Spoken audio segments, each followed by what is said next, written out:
Scuticile lui sunt în loc de haină împărătească, steaua în loc de coroană. Împăratul s-a născut.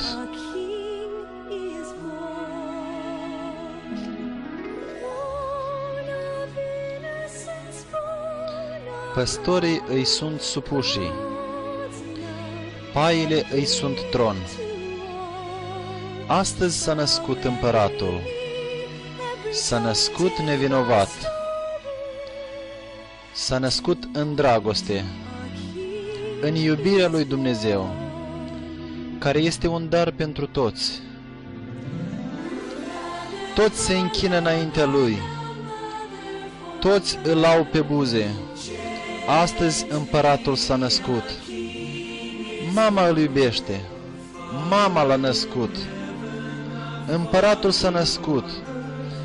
Tatăl este în ceruri, Tatăl pe pământ. Astăzi împăratul s-a născut.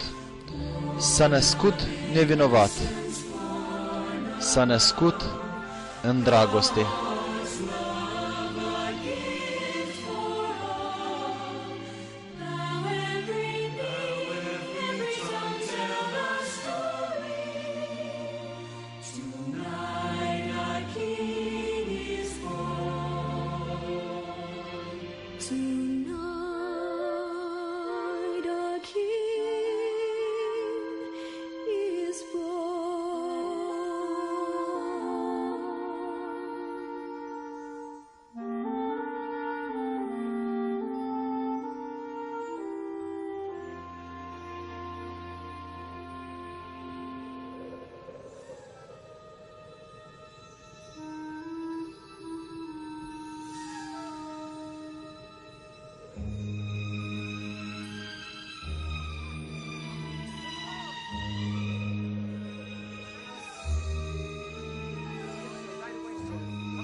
Simeon, bătrâne, de ce ești aici?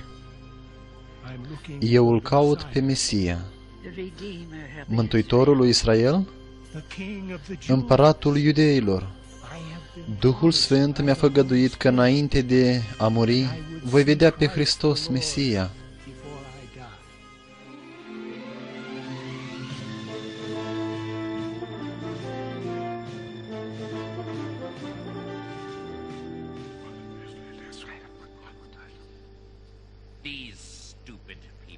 Neînțelepții, ei continuă să aștepte pe Mesia. Eu sunt împăratul lor. Nu, nu doresc ca tu să-l omori pe bătrân.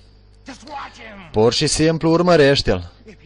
Dacă în realitate el va găsi pe acest Mesia, atunci se vor începe omorurile.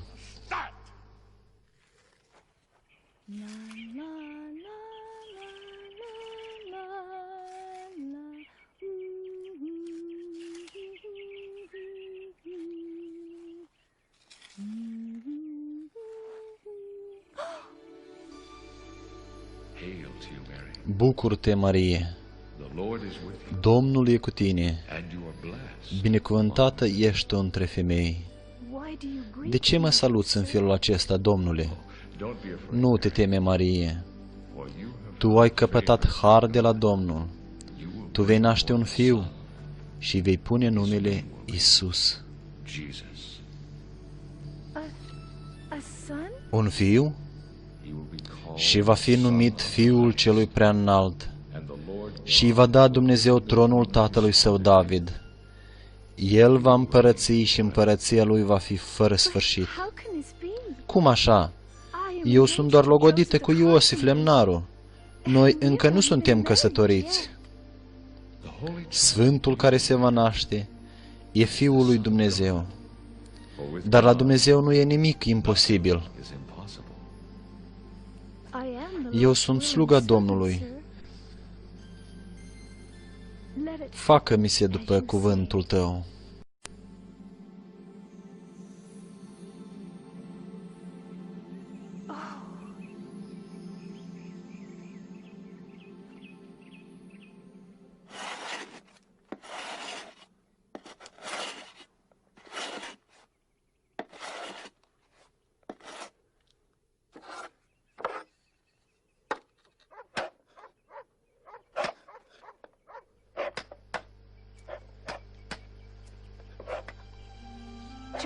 Iosif? Intră, Maria. Iosif, trebuie să-ți spun ceva. Trebuie să-ți explic ceva. Eu totul știu, Maria. Noaptea trecută mi s-a arătat un înger. Noi vom numi copilul Isus. O, Iosif, mi-a fost frică că te vei supăra.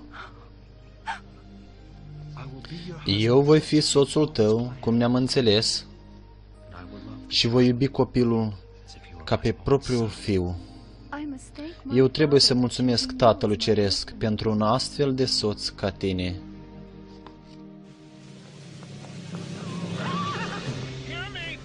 Ascultați-mă pe mine, locuitori ai Nazaretului. Ascultați-mă și voi, locuitori ai Ierusalimului. Ordin de la Cezar. Toți cetățenii trebuie să se înscrie și să plătească taxele. Fiecare om trebuie să meargă în cetatea care s-a născut. Acolo va fi înscris numele lui și va plăti taxele. Betleemul e departe, Marie. Da, dar nu avem altă alegere. Eu știu, dar pentru tine e periculos o astfel de călătorie. Dar dacă copilul se va naște în timpul călătoriei, atunci va trebui să plătești taxele pentru 3 în loc de 2.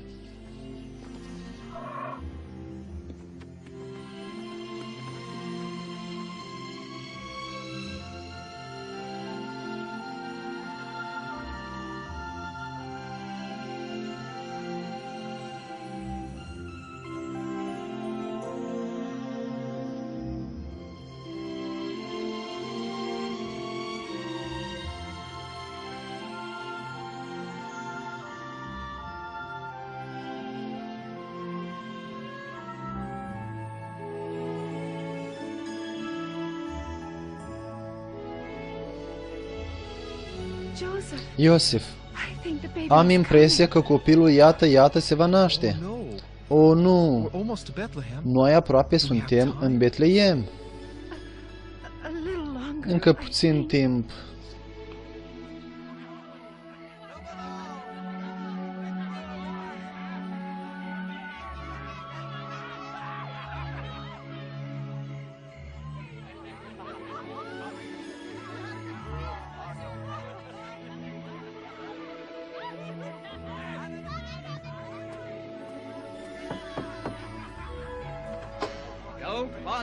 Nu mă deranja, o daie liberă nu am. Domnule, soția mea... Se pare că toate lucrurile de noptare sunt ocupate. Nu te deranja, Maria, noi vom găsi loc de noptare.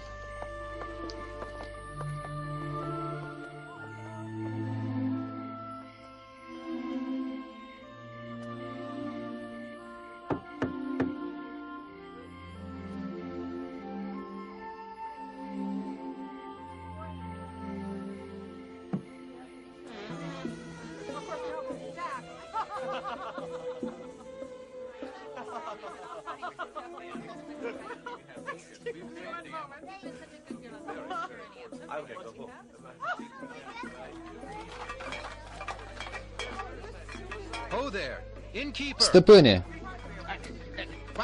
Ce? Ce? O, nu! Nu, prietene! După cum vezi, locuri nu sunt. Stăpâne! Unde este vinul meu? Unde este vinul meu? Iertați-mă! Fără discuție, e greșeala mea. Iertați-mă, vă rog. Nu am niciun loc liber. Nu vezi că trebuie să merg în vârful degetelor? Dar cum? Iertați-mă. Domnule, cred că ai uitat să iei mâna. Nu, permiteți-mi să închid ușa. Te rog, domnule, soția mea, te rog, copilul. Iată, iată. Dar ce am eu de a face? Să construiesc chiar acum încă o cameră? Da, dar soția mea, copilul. Citește pe buze. Locuri nu am.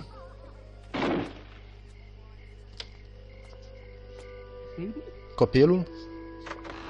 Tu ai spus? Iată, iată, se va naște un copil.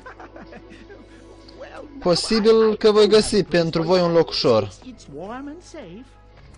Măcar că nu e o cameră, Aproape e un staul, dar e cald și în siguranță.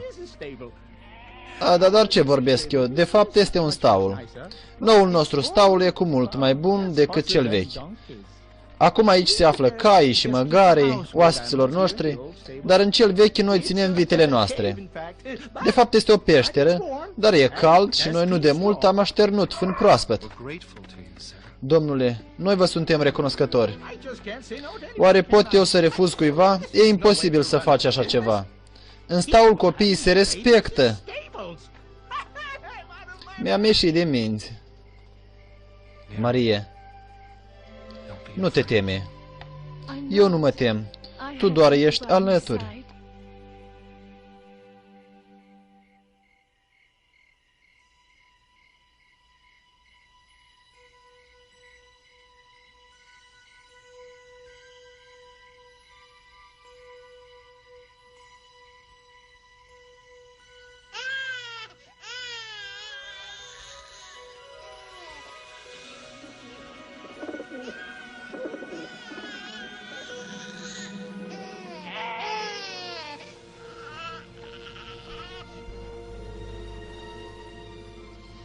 Iisus, acesta e numele tău.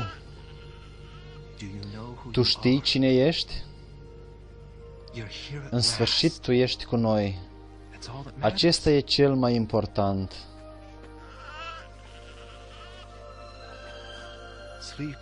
Dormi, Marie. El e un copil puternic și sănătos. Dormi.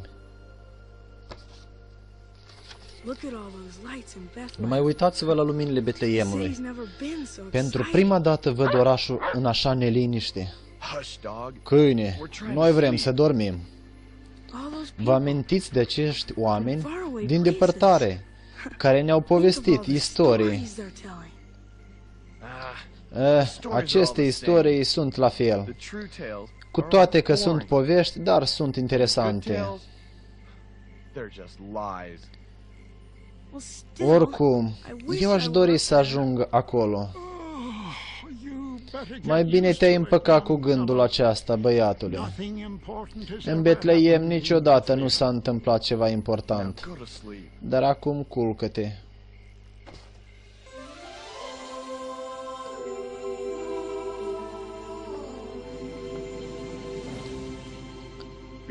Nu vă temeți. Eu vă aduc o veste bună, vestită la toți oamenii. Astăzi, în cetatea lui David, vi s-a născut Mesia, Mântuitorul, Iisus Hristos, Domnul nostru.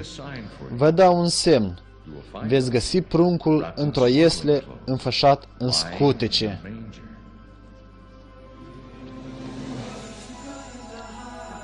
Slavă Domnului din cer! Slavă Domnului prea înalt! Trebuie să ne întoarcem în oraș. Dar ce să facem cu turma? Cu oile va fi totul bine. Astăzi s-a născut Mântuitorul lumii. Slavă! Slavă! Slavă Domnului Ceresc! Slavă Domnului prea înalt!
Cum e posibil așa ceva?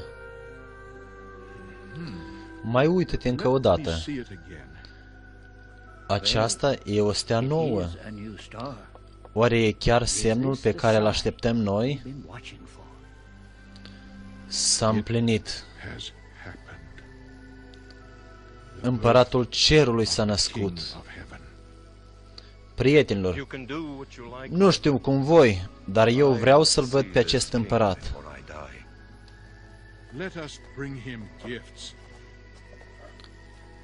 Hai să aducem daruri. Aurul Persiei, aroma Orientului, mirul din India, împăratului care s-a născut. Avem o călătorie lungă.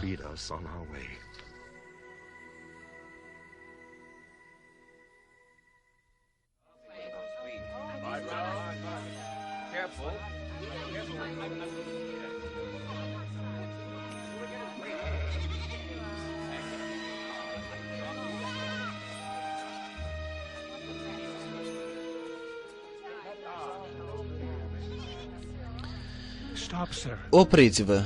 Vă rog, opriți-vă! Domnule, permiteți-ne să trecem. Noi am venit la templu să aducem pruncul nostru. Pot să privesc la pruncul vostru?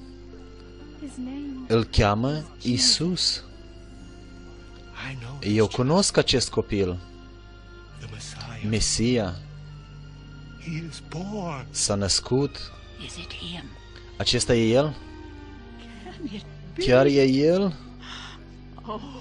Oh, un prunc binecuvântat.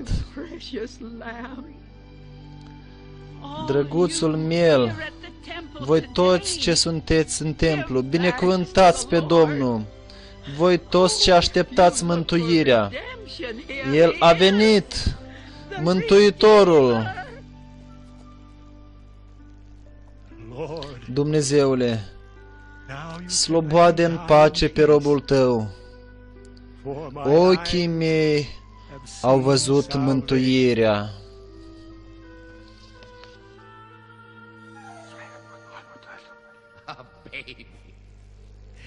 Copil? Mesia? Un copil? Eu trebuie să mă tem de un copil? Dar copiii cresc, nu-i așa?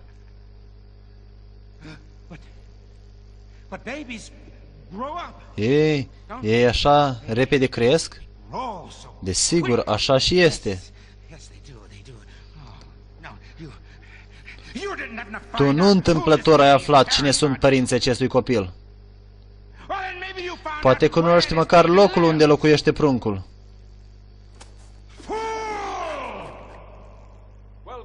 Bun venit, înțelepților din răsărit!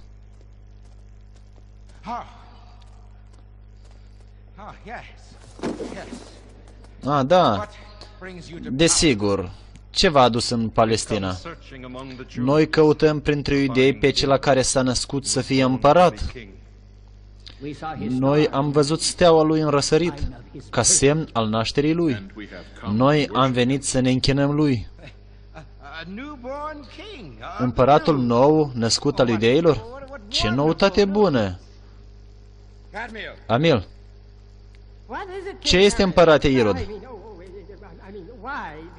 Adică am vrut să spun, m-ați chemat măria voastră? Ridică-te! Tu ai auzit pe cine caută, mulți stimații mei oaspeți? Pe Mesia, nu-i așa? Pe cel care s-a născut să fie împăratul iudeilor. Unde trebuie să se nască acest împărat, Mesia? Unde? Oh, nu e manuscrisul acela, nici acesta nu-i, nici acel. Posibil acesta.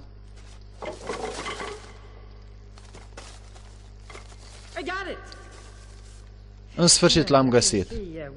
Să vedem. Lumea cufundată în păcat, nu e alta, unica lor, speranță, nu-i ce trebuie, voi fi blestemați și s-a întâmplat așa, nu e acesta, nu e în sfârșit. Am găsit. Betleem. Betleem? Da, da, da. Un orășel la sud de Ierusalim. Mai este numită Cetatea lui David. Nu e departe. Vă mulțumim. Ne-ați ajutat foarte mult. Drum bun, prietenii mei. Căutați-l pe împăratul nou născut. După aceea îmi veți spune și mie, ca și eu să pot să merg să mă închin lui. Cu plăcere, împărate Irod. Rămâi în pace. În pace, în pace. Voi toți mergeți în pace. Un împărat nou.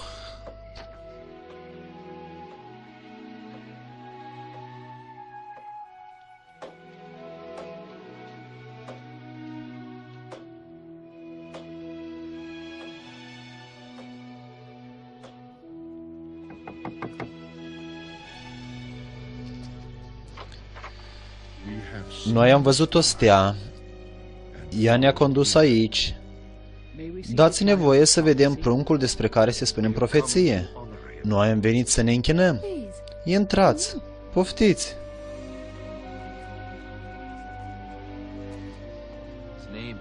Pe el îl cheamă Iisus, Dumnezeul meu, împăratul meu, învățătorul meu.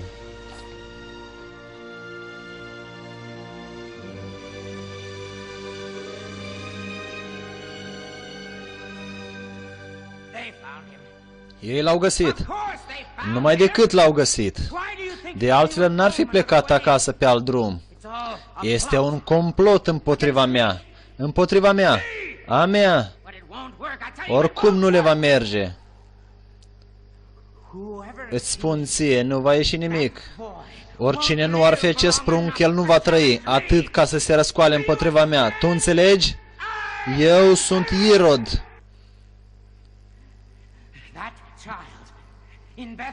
El este din Betleem? Trebuie să moară. Omorâți-l! Omorâți-l! Dar, ca să fie mai sigur, omorâți orice copil de curând născut.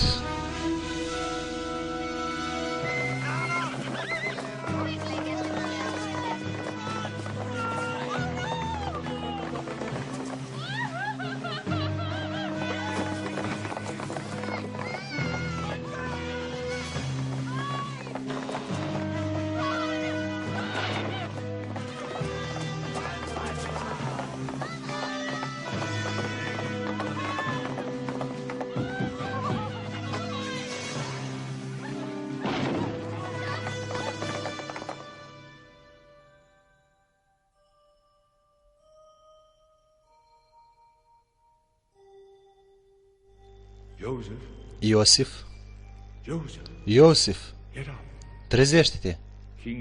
Împăratul Irod caută copilul ca să-l ucidă. Tu trebuie să duci copilul și mama lui în Egipt? Ce vis straniu! Marie, Marie, trezește-te! Ce s-a întâmplat, Iosife? Plecăm din Betleem chiar acum.